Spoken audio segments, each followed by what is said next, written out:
Ok, on va grossièrement parler de la notion de prototype en JavaScript. Du coup, pour illustrer mes propos et pour aller assez vite, on va partir sur un tableau de number. À ce tableau de number, on va appliquer la méthode filter pour filtrer notre tableau et retourner les numbers supérieurs à 2. Là, ça n'aura pas d'importance dans notre use case, le but étant de comprendre un peu le fonctionnement des prototypes. Du coup, là, la question qu'il faut se poser, c'est ce filter. En fait, d'où vient cette méthode filter et comment ça se fait qu'on puisse l'appliquer comme ça? En fait, il faut savoir qu'en JavaScript, chacun de vos objets, il possède une propriété spéciale. Cette propriété spéciale, c'est ce qu'on appelle un prototype. En fait, c'est simple. Dans notre exemple, ce prototype, il pointe vers un autre objet. Donc ici, comme vous voyez, l'objet array.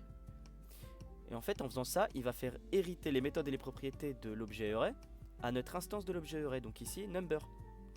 Et en fait, c'est ce prototype-là qui contient la méthode filter.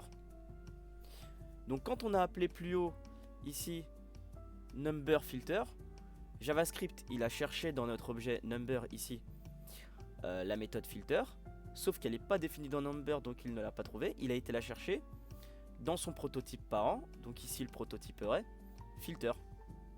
Donc si vous avez un peu suivi ce que je viens de vous raconter, chacun de vos objets en JavaScript, il va faire référence à un prototype parent.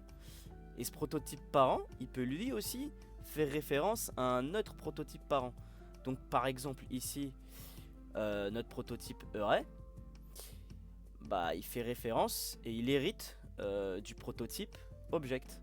Et ce prototype object, c'est le prototype de base en JavaScript que tous vos objets héritent.